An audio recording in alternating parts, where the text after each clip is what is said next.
Di sebuah kampung kecil di pinggiran kota, kehidupan berjalan dengan tenang dan damai. Orang-orang saling mengenal, dan saling menyapa saat berpapasan, dan menjaga hubungan seperti satu keluarga besar. Di tengah keseharian yang sederhana itu, ada seorang sosok wanita yang sangat dihormati, yaitu Bu Lili. Bu Lili dikenal sebagai pribadi yang lembut, ramah, dan berwibawa. Ia sering begitu aktif di kegiatan sosial, dan menjadi tempat keluh kesah bagi banyak warga. Suaminya, Pak Rano, adalah mantan RT, yang kini lebih banyak beristirahat di rumah, karena sakit yang membuatnya tak lagi sekuat dulu. Bagi sebagian besar warga kampung, Bu Lili adalah teladan. Namun, bagi diriku, semua itu berubah pada suatu malam yang tak pernah bisa kulupakan. Malam itu, membuka mataku, bahwa sosok sekuat Bu Lili pun menyimpan beban batin dan kebutuhannya yang tak ia dapatkan lagi dari sang suami. Ada sesuatu yang tersembunyi di balik senyumnya yang anggun, sesuatu yang membuatku melihatnya, tidak hanya sebagai panutan, tapi juga sebagai manusia biasa, dengan pergulatan dan kesunyiannya dalam batinnya. Dan disitulah kisah ini dimulai, dari sebuah langkah kecil di malam sunyi, yang kemudian menyeretku ke dalam cerita yang tidak pernah aku duga akan terlibat di dalamnya. Malam itu, sekitar pukul 1, aku sedang berjalan pulang dari rumah temanku. Jalanan kampung sudah sepi, hanya suara jangkrik, dan sesekali gonggongan anjing yang menemani langkahku. Kebetulan, rumahku tepat di samping rumahnya Bu Lili. Ketika melewati rumah Bu Lili, aku mendengar suara rintihan yang samar dari dalam rumahnya. Penasaran dengan apa yang kudengar, aku menghentikan langkah, dan mencoba mendekat ke jendela. Cahaya remang-remang dari dalam rumah, memberiku cukup pandangan, untuk melihat apa yang terjadi. Namun, apa yang kusaksikan itu, sungguh di luar dugaanku. Aku benar-benar tidak menyangka apa yang kusaksikan. Bu Lili sedang duduk di ruang tamu, dengan buah singkong di tangannya. Tapi, ini bukan singkong biasa, yang diolah menjadi makanan. Tatapan matanya kosong, seperti seseorang yang kehilangan arah. Dengan suatu pergerakan yang tak terduga, beliau menggunakan singkong itu, untuk memenuhi kebutuhannya, yang mungkin tak ia dapatkan, dan jujur saja, aku tidak pernah membayangkan sebelumnya. Jantungku berdegup kencang. Aku perlahan mundur menjauh dari jendela, bukan hanya karena apa yang kulihat, tapi aku juga merasa bersalah, telah mencampuri pekerjaan privasi orang lain. Malam itu, aku sangat susah tidur, dan pikiranku dipenuhi dengan pertanyaan, apa yang sebenarnya sedang terjadi. Aku tidak bisa berhenti memikirkan kejadian itu. Aku begitu merasa canggung, tapi, di sisi lain, rasa penasaran, mendorongku untuk mencari tahu lebih jauh. Hari-hari setelah kejadian itu, aku mencoba menjauhkan pikiran-pikiran aneh yang terus menghantuiku. Tapi, aku mulai memperhatikan hal-hal kecil, yang sebelumnya luput dari perhatianku.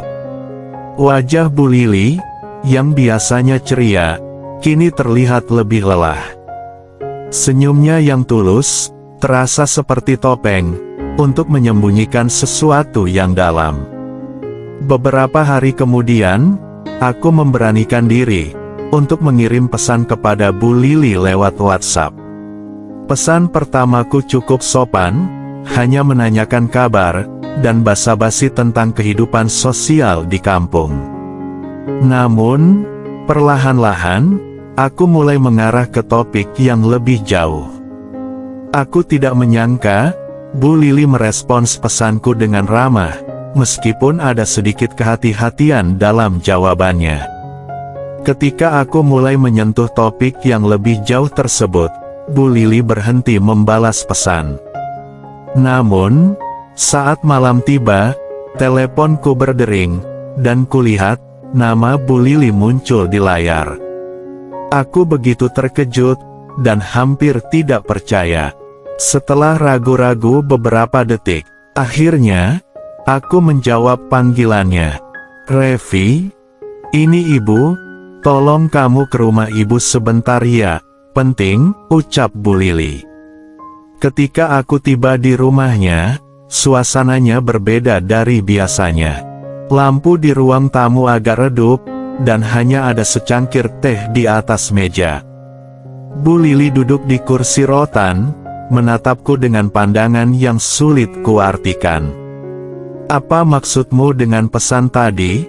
tanya Bu Lili, dengan suara terdengar lembut, namun tegas. Aku terdiam sejenak, mencari kata-kata yang tepat untuk merespons. Akhirnya, aku jujur, dan mengungkapkan bahwa, aku melihat sesuatu dari jendela rumahnya malam itu. Ada keheningan panjang menyelimuti saat itu, sebelum akhirnya, Bu Lili menghela napas panjang. "Revi, apa yang kamu lihat itu, jangan ceritakan kepada siapapun ya, ini rahasia kita," pinta Bu Lili. Aku mengangguk. "Baik Bu, saya janji," sahutku. Percakapan itu, membuka pintu bagi kami, untuk berbicara lebih sering. Dari hari ke hari, kami makin sering mengobrol lewat telepon. Awalnya, aku hanya merasa kasihan kepada Bu Lili, yang tampaknya kesepian, karena kondisi suaminya yang sakit. Namun, perlahan-lahan, aku mulai melihat sisi lain dari dirinya, yang tidak pernah aku bayangkan sebelumnya. Bu Lili bercerita, bahwa kehidupannya, berubah drastis, setelah Pak Rano jatuh sakit. Beliau harus mengurus suaminya, sekaligus menjalankan tugas-tugas rumah tangga. Sementara kebutuhan emosional dan biologisnya terabaikan.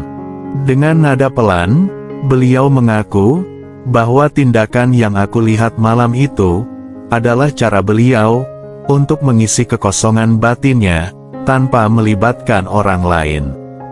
Sejak itu, kami pun semakin akrab, dan aku jadi sering mengantarkan makanan, atau sekadar mampir untuk berbincang dengannya. Namun, semakin sering aku berada di sana, semakin besar risiko yang aku rasakan. Bisik-bisik tetangga mulai terdengar olehku. Suatu hari, ketika aku pulang dari rumah Bu Lili, Bu Lina menghentikanku. "Revi, kamu sering ke rumah Bu Lili ya, hati-hati loh, nanti orang-orang ngomong yang tidak-tidak," ucapnya. Aku hanya tersenyum, dan berkata, "Saya cuma bantu-bantu Bu, nggak ada apa-apa kok," sahutku. Tapi dalam hati, aku tahu, gosip seperti ini, bisa menjadi masalah besar. Pada suatu hari lainnya, Bu Lili mengajakku ke rumahnya, untuk sekedar mengobrol. Sesampainya di sana, Bu Lili tetap menjaga wibawanya.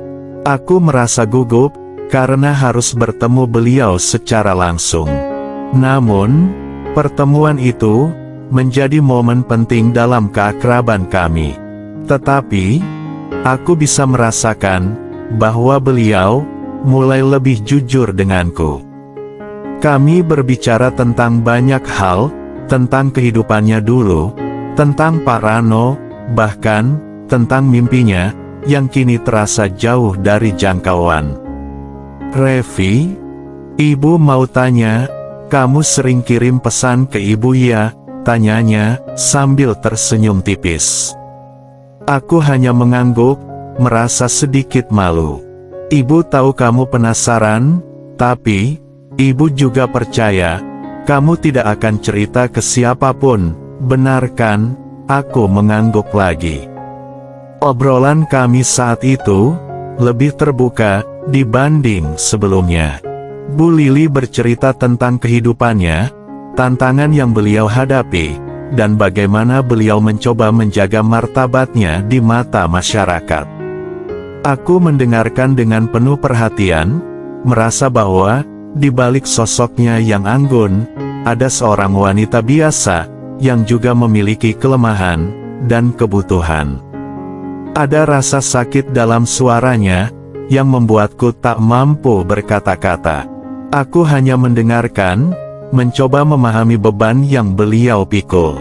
Ibu tidak ingin mencari pelarian di luar, karena itu hanya akan merusak semuanya. Jadi, ibu mencoba mencari cara untuk bertahan, meski mungkin itu terlihat aneh atau salah di mata orang lain, ucapnya. Kata-kata itu mengguncangku, aku merasa iba terhadapnya, dan ingin sekali meringankan beban yang ia pikul. Akhirnya, dalam obrolan yang dalam tersebut, tanpa sadar, entah siapa yang memulainya, kami tiba-tiba terjun ke dalam jurang kebahagiaan. Bu Lili, dengan begitu sigap, menjangkau sesuatu yang ada padaku itu. Tanpa ragu, dan tanpa memikirkan batasan sosial yang ada, ia begitu semangatnya memakan sesuatu itu. Aku yang tak dapat membendung lagi gejolakan itu, langsung saja mengikuti semua arahan yang ia ciptakan. Hingga tak membuang kesempatan, kami pun langsung saja mengarungi lautan lepas, dengan tetap menjaga, agar tidak terlalu berisik. Singkat cerita, setelah semuanya selesai, ia tersenyum padaku, dan berterima kasih, karena aku telah membantu beban yang ia pikul, selama suaminya jatuh stroke. Hingga kini, keakraban kami tetap berlanjut, dan semua rahasia masih tertutup dengan rapat, walaupun, kadang, ada cemoohan tetangga, yang melihat, aku sering berkunjung ke rumahnya. Hari-hari berlalu, dan meski semua tampak tenang di permukaan, aku tahu, bahwa hubungan kami tak lagi sebatas antara seorang tetangga, dan ibu-ibu kampung yang disegani. Ada ikatan emosional yang tumbuh bukan sekadar rasa kasihan, tapi sebuah pemahaman mendalam tentang kesepian, tentang kebutuhan untuk dipahami. Namun, rasa bersalah itu kadang datang menyelinap saat malam. Aku sering menatap langit-langit kamarku, bertanya pada diriku sendiri, apakah semua ini benar, apakah aku membantu, atau justru menyulitkan hidupnya. Suatu sore, ketika matahari mulai turun, Bu Lili memintaku menemaninya berjalan ke kebun kecil di belakang rumahnya. Kami jarang berjalan bersama di luar rumah. Kali ini, beliau membawa sekeranjang bibit bunga, yang katanya sudah lama ingin ditanam, tapi tak sempat, karena ia harus mengurus Pak Rano, suaminya, yang terbaring sakit di pembaringannya. Revi, kamu tahu nggak, kadang ibu merasa hidup ini seperti kebun yang lama ditinggal, penuh semak, tapi masih bisa ditanami lagi, ucapnya, sambil mulai menggali tanah dengan sekop kecil. Aku hanya mengangguk pelan, saya mengerti Bu, mungkin karena itu, kita perlu menanam lagi bibit tanaman ini, meski dengan perlahan, namun pasti. Kami pun menghabiskan waktu sore itu menanam bunga-bunga kecil. Momen itu terasa berbeda, tidak ada kata-kata berlebihan, hanya ada dua manusia yang sedang mencoba mengisi kekosongan hidup dengan hal yang sederhana, yaitu kebersamaan, perhatian, dan pengertian. Sejak saat itu, keakraban kami berubah arah. Tidak lagi dibalut misteri dan rasa bersalah, tapi menjadi persahabatan yang saling menghormati batas. Aku tetap membantu Bu Lili, tapi lebih sebagai teman bicara dan pendengar. Tidak ada lagi hal-hal yang abu-abu, karena kami sepakat cukup sampai di situ. Kami memilih menjaga apa yang tersisa dari kehormatan, dan memulai bab baru sebagai dua orang dewasa yang sama-sama ingin tetap waras di tengah hidup yang kadang begitu sunyi. Wajahnya kembali cerah, dan aku belajar banyak, bahwa di balik sosok yang kita kagumi, bisa jadi tersimpan pergulatan batin yang tak pernah kita bayangkan. Dan terkadang, cukup dengan hadir dan mendengar, itu sudah menyelamatkan seseorang dari runtuh sepenuhnya. Sejak itu, setiap kali aku melintasi rumah Bu Lili saat malam, aku tak lagi merasa penasaran. Aku hanya tersenyum dalam hati, mengingat bahwa kadang, cerita yang paling rumit, tak butuh banyak orang untuk mengerti. Cukup satu yang mau memahami tanpa menghakimi. Dan begitulah, rahasia itu tetap menjadi milik kami, tak lagi menjadi beban, melainkan pelajaran yang akan kubawa sepanjang hidupku. Beberapa minggu setelah sore itu di kebun, kehidupan kembali seperti biasa.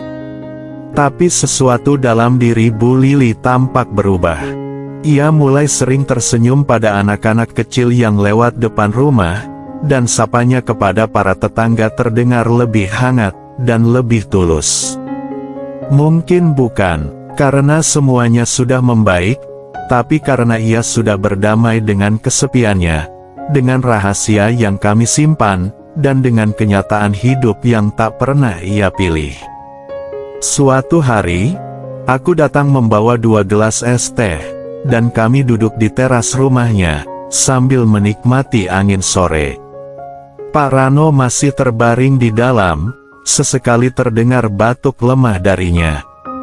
Bu Lili langsung berdiri dan mengecek ke dalam, lalu kembali dengan napas pelan. "Kadang Ibu iri Revi," katanya tiba-tiba. Aku menoleh, menunggu ia melanjutkan. "Ibu iri pada orang-orang yang bisa tertawa tanpa beban. Iri pada istri-istri yang masih bisa jalan-jalan bareng suami mereka. Tapi ya, mungkin begini bentuk ujian Ibu," ujarnya. Aku tidak menjawab. Aku tahu, tidak semua kesedihan butuh solusi. Kadang, cukup didengarkan, maka aku hanya menatapnya, dan menyodorkan gelas kedua yang masih dingin. "Dan kamu sudah jadi bagian penting dalam hidup Ibu sekarang. Ibu nggak bisa cerita ke siapa-siapa, nggak bisa berbagi seperti ini ke teman-teman Ibu, tapi, entah kenapa, kamu berbeda, kamu mendengar tanpa menghakimi," imbuhnya. Aku merasa hangat dan berat sekaligus. Kalimat itu membawa beban tanggung jawab, tapi juga rasa hormat. Dalam obrolan yang itu, entah kenapa, tiba-tiba saja, gejolakan itu muncul kembali pada diri kami. Saat itu, suasana menjadi hening, dan kami saling menatap, seakan tahu pikiran satu sama lain. "Revi, kita di ruang tamu aja ya," ucapnya tiba-tiba. Kami pun beranjak ke ruang tamu rumahnya, dan ia langsung mengunci pintu rumahnya dari dalam. Dan saat itulah, semua batasan sosial antara kami itu, kembali runtuh oleh gejolakan yang sudah berkecamuk. Apalagi, aku tahu, jika Bu Lili, bagaimanapun juga, ia masih memerlukan bantuan untuk memenuhi kebutuhan hidupnya itu. Dan tak menyia-nyiakan waktu, kami pun kembali berlayar seperti tempo lalu. Hingga kurang lebih sekitar setengah jam, akhirnya, semua itu telah terselesaikan dengan akhir yang bahagia. Tampak raut ceria di wajah Bu Lili kala itu. Singkat cerita, hari-hari berikutnya, keakraban kami makin stabil. Kadang, aku menemani Bu Lili ke pasar, membantunya membawa belanjaan. Kadang aku hanya duduk di teras rumahnya, mendengarkan cerita-ceritanya tentang masa muda. Bu Lili mulai menulis lagi diari kecil yang disimpannya di laci meja. Ia bilang, menulis membantunya meletakkan rasa yang tidak bisa diucapkan. Kisahku dan Bu Lili, bukan kisah soal cinta, bukan pula cerita pelarian. Tapi kisah dua manusia yang sedang belajar menghadapi hidup yang tidak selalu indah, dengan cara yang tidak selalu dimengerti orang lain. Dan jika suatu hari nanti, semuanya harus berakhir, aku tidak akan menyesal. Karena aku tahu, aku pernah hadir bukan untuk menghakimi, tapi untuk menemani. Kini, setelah berbulan-bulan berlalu, aku berdiri di depan jendela kamarku, menatap rumah Bu Lili yang temaram. Banyak hal telah berubah, diam-diam, kami saling menjaga. Aku tidak tahu sampai kapan cerita ini akan terus berjalan. Mungkin suatu saat, semuanya harus berhenti, bukan karena kesalahan, tapi karena waktu memang punya cara sendiri untuk menyudahi sesuatu yang tak pernah sepenuhnya dimulai. Yang aku tahu, dari semua yang terjadi, aku belajar tentang batas, tentang empati, dan tentang kenyataan, bahwa di balik wajah-wajah tenang yang kita temui setiap hari, ada cerita yang tak pernah terucap. Bu Lili tetap menjadi sosok yang dihormati di kampung kami. Tidak ada yang tahu apa yang sebenarnya ia lewati, dan mungkin tidak perlu tahu. Karena tidak semua luka harus diumbar, dan tidak semua pertolongan datang dalam bentuk yang bisa dijelaskan.